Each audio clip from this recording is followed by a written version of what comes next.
শুভ সন্ধ্যা বন্ধুরা। আজ হলো 28 আগস্ট বৃহস্পতিবার। আজকের সন্ধ্যার বিশেষ বিশেষ খবরগুলি হলো: কাশ্মীরে হড়পা বানে ওয়াচ টাওয়ার ভেঙে উদারবন্দের বাসিন্দা বিএসএফ জওয়ানের মৃত্যু। বিস্তারিত থাকবে প্রতিবেদনে। বুট চুর গদি চুর শীর্ষক সভা নিয়ে দুপক্ষের মারপিট কাছাড় কলেজে, আহত একাধিক। শ্রীভূমিতে দুর্গাপূজা নিয়ে জেলা প্রশাসনের সভা, বেশ কিছু নির্দেশনা। বিস্তারিত থাকবে প্রতিবেদনে।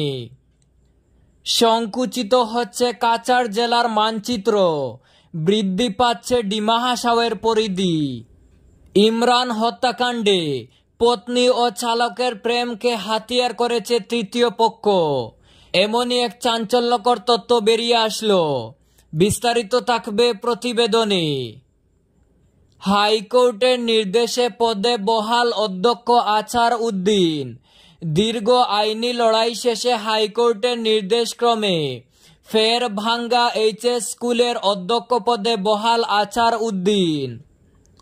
পুয়ামারায় 6 কোটির মাদক বাজেয়াপ্ত, ধৃত 4। তাহলে বিস্তারিত খবরে যাওয়ার আগে অবশ্যই ভিডিওটিতে একটি লাইক করুন এবং চ্যানেলটি সাবস্ক্রাইব করে পাশের বেল আইকনটি বাজিয়ে রাখুন, এবং ফেসবুক পেজে দেখে থাকলে ভিডিওটি অবশ্যই শেয়ার করুন যাতে সঠিক তথ্যগুলো সবার কাছে পৌঁছাতে পারে। এবার শুনুন আজকের খবরগুলির বিস্তারিত। প্রথম খবর, জম্মু কাশ্মীরে হড়পা বানে ওয়াচ টাওয়ার ভেঙে মৃত্যু ঘটল এক বিএসএফ জওয়ানের, আহত হন আরো 2 জন। মৃত জওয়ান উদারবন্দ দয়াপুর বাজারঘাট এলাকার বাসিন্দা রাজীব নুনিয়ার। জানা গেছে মঙ্গলবার জম্মু কাশ্মীরের আখনুর সীমান্তে কর্তব্যরত অবস্থায় মৃত্যু ঘটে রাজীবের। ঘটনার সময় রাজীব সহ আরো 2 জন সেখানে কর্তব্যরত ছিলেন। হঠাৎ করে প্রচণ্ড বৃষ্টি শুরু হলে বন্যার সৃষ্টি হয়। বন্যার জলে তুড়ে ওয়াচ টাওয়ার ভেঙে পড়লে রাজীব নিচে পড়ে যান। ওয়াচ টাওয়ার তার উপরে পড়ে যায়। যদিও ঘটনার পর বেশ কিছুক্ষণ রাজীবের খোঁজ পাওয়া যায়নি। মঙ্গলবার বিকেলের দিকে বিএসএফ এর পক্ষ থেকে তার বাবা রাজেন্দ্র প্রসাদের কাছে ছেলের নিখোঁজ হওয়ার সংবাদ জানানো হয়। এরপর বুধবার তার মৃতদেহ উদ্ধারের খবর জানানো হয়।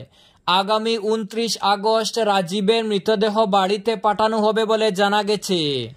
বুট চুর গদি চুর শীর্ষক সভা নিয়ে রক্তারক্তি কাণ্ড ঘটল কাছাড় কলেজে। সভাকে কেন্দ্র করে এনএসইউআই ও এবিভিপির সংঘর্ষে আহত হয়েছেন কয়েকজন কর্মী। জানা যায়, বুট চুর গদি চুর শীর্ষক একটি সভা চলে থাকার সময় দুটি ছাত্র সংগঠনের মধ্যে তুমুল সংঘর্ষ হয়।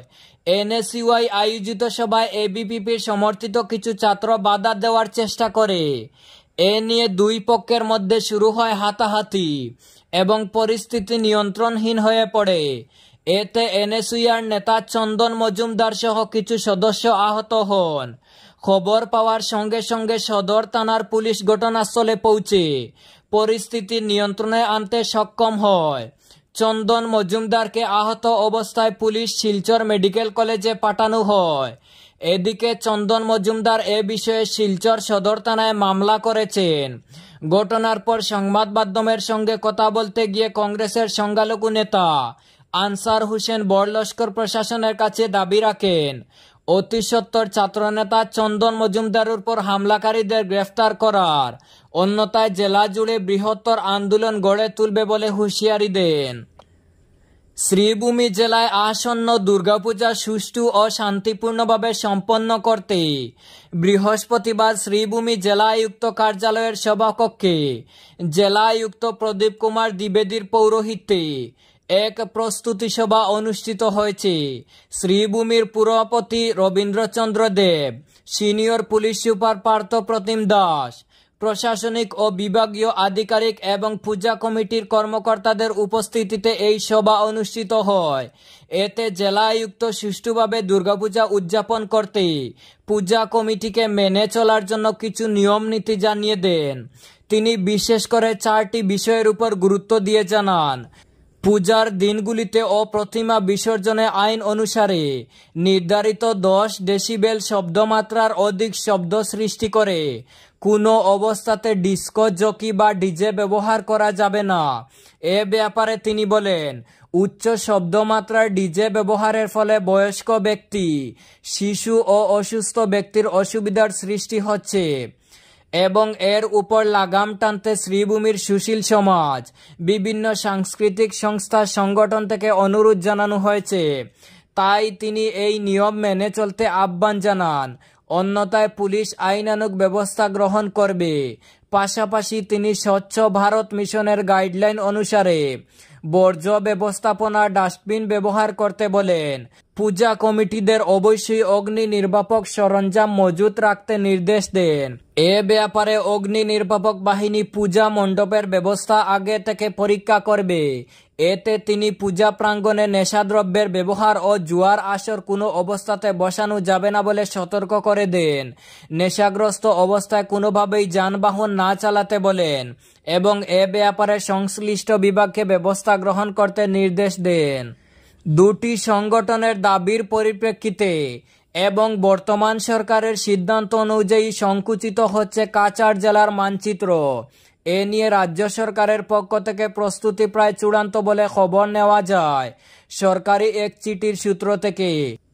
রাজ্য সরকারের পক্ষ থেকে কাছাড় জেলা কমিশনার কার্যালয়ে পাঠানো গবট নম্বর এই পত্রের বিষয়বস্তু এমনটাই। এই পত্রে বিষয় হিসেবে লেখা রয়েছে ক্লুজ 2.2 এবং 2.3 সম্পর্কিত বাস্তবায়ন, যা রাজ্য সরকারের সঙ্গে ডিএনএলএ এবং ডিপিএসসি এই দুটি সংগঠনের সঙ্গে চুক্তি স্বাক্ষরিত হয়েছে। গত 23 জুলাই ইস্যু করা রাজ্য সরকার কর্তৃক কাছাড় জেলা কমিশনার কার্যালয়ে পাঠানো পত্রের মূল সারমর্ম হচ্ছে, কাছাড় জেলার লক্ষ্মীপুর সমজেলার অধীন রাজাবাজার উন্নয়ন খণ্ডের অন্তর্গত 99টি গ্রাম ডিমা হাসাও জেলার সঙ্গে অন্তর্ভুক্ত করা হবে।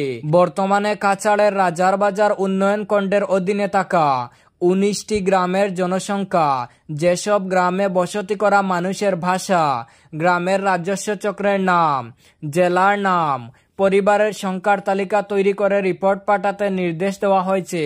কাছাড় জেলার লক্ষ্মীপুর থেকে ডিমা হাসাও জেলায় অন্তর্ভুক্ত হচ্ছে যেসব গ্রাম, সেগুলি হলো ডিপু বুটার সংখ্যা 335, কুমাচড়া বুটার সংখ্যা 1256, কালীনগর বুটার সংখ্যা 442, জেমব্রু বুটার সংখ্যা 554, পুটাচড়া বুটার সংখ্যা 359, হরিনগর বুটার সংখ্যা 1850, ধর্মনগর বুটার সংখ্যা 465, তাইপুনগর বুটার সংখ্যা 493, রাইলং বুটার সংখ্যা 501, মাসাব বুটার সংখ্যা 279, দলাইচড়া বুটার সংখ্যা 532, চনপুর বুটার সংখ্যা 352, কুড়িবিল বুটার সংখ্যা 340, কনকপুর বুটার সংখ্যা 383, জয়পুর বুটার সংখ্যা 1916, আয়াটিলিং বুটার সংখ্যা 265, লাংলাচড়া বুটার সংখ্যা 460, লাডুমা বুটার সংখ্যা 434, লদি বুটার সংখ্যা 261। এই 19টি গ্রামে সর্বমোট 11,534 জন বুটার রয়েছেন। বিপরীতে কমপক্ষে 5 গুণ জনসংখ্যা হবে তা নিশ্চিত। ধলাই থানা এলাকার রাজনগর কুলিচড়া জিপির সভাপতি ইমরান হোসেন বড়বুইয়ার মৃত্যুর ঘটনাটি আপাত দৃষ্টিতে যাই হোক না কেন, পুলিশ নিশ্চিত তাকে খুন করা হয়েছে। এর সূত্র ধরে এ পর্যন্ত ইমরানের পত্নী রিনা বেগম বড়বুইয়া, শ্বশুর, শাশুড়ি এবং শালিকা সহ রিনার প্রেমিক বলে কথিত গাড়ির চালক বশিরুজ্জামান লস্কর উর্ফে বিজুকে গ্রেফতার করা হলেও আজ পাওয়া যাচ্ছে পুলিশের থাবা পড়তে পারে আরো কয়েকজনের কাঁধে। 5 জনকে গ্রেফতারের পর প্রথম দফায় পুলিশ রিনা ও বিজুকে আদালতের অনুমতিতে জিজ্ঞাসাবাদ করতে নিজেদের হেফাজতে নিয়ে যায়। আদালতের নির্দেশে অন্য 3 জনকে প্রেরণ করা হয় হাজতে। জিজ্ঞাসাবাদ পর্ব শেষে বুধবার রিনা এবং বিজুকে ফের আদালতে পেশ করা হয়। আদালতের নির্দেশে এদিন তাদেরও প্রেরণ করা হয়েছে জেল হাজতে। তবে এর আগে মঙ্গলবার পুলিশ ঘটনার পুনর্নির্মাণের জন্য রিনাকে নিয়ে ইমরানের বাড়িতে যায়।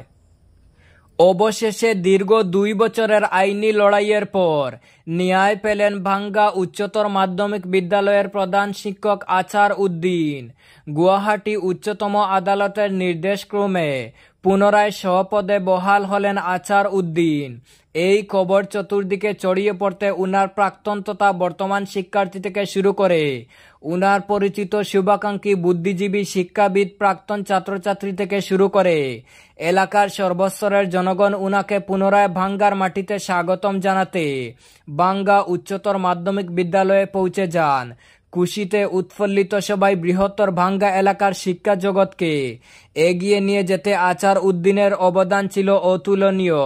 উপস্থিত অনুগামীদের মধ্যে ভিড় জমান সামাজিক রাজনৈতিক নেতাকর্মী, প্রাক্তন আঞ্চলিক পঞ্চায়েত সদস্য কমরুল ইসলাম, জেলা যুব কংগ্রেস সদস্য সুলতান চৌধুরী, কনকলস জিলা পরিষদের প্রাক্তন প্রতিনিধি হীরা খান, বিশিষ্ট সমাজসেবী আজির উদ্দিন, বিদ্যালয়ের প্রাক্তন সেন্টার কমিটির সভাপতি ইশাক আলী, কাজী বদরুল হক নাসিম আহমেদ ও ভাঙ্গা আঞ্চলিক আমসুর সভাপতি ইমদাদুর রহমান সবাই একটি করে গামছা ও ফুলের তুড়া দিয়ে সংবর্ধনা প্রদান করেন এবং দায়িত্ব নিয়ে ছাত্রছাত্রী, শিক্ষক শিক্ষিকা, অভিভাবক ও স্থানীয় নেতৃত্বে কৃতজ্ঞতা প্রকাশ আছার উদ্দিনের। মণিপুর থেকে বিশাল পরিমাণ নেশা সামগ্রী নিয়ে শ্রীভূমিতে ধরা পড়ল এই রাজ্যের 4 জন। বুধবার একটি বোলেরো গাড়িতে তল্লাশি চালিয়ে নেশা সামগ্রী বাজেয়াপ্ত করেছে পুলিশ। সঙ্গে গ্রেফতার করা হয়েছে ওই 4 জনকে। এদের মধ্যে একজন মহিলা রয়েছে। নেশা সামগ্রীর বাজার মূল্য প্রায় 6 কোটি টাকা। এদিন পুয়ামারা বাইপাসে মণিপুর থেকে আসা একটি বোলেরো গাড়িতে তল্লাশি চালিয়ে বিশাল পরিমাণ নেশা সামগ্রী বাজেয়াপ্ত করেছে পুলিশ। এর নেতৃত্বে ছিলেন খুদ পুলিশ সুপার পার্থপ্রতিম দাস। পরে এসপি জানান, ধৃত 4 জন মণিপুরের বাসিন্দা।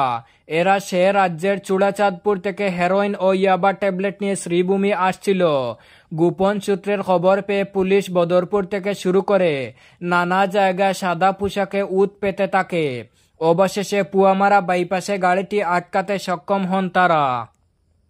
এই ছিল আজকের সন্ধ্যার বিশেষ খবরগুলি। ভিডিওটি অবশ্যই লাইক এবং শেয়ার করে দেবেন।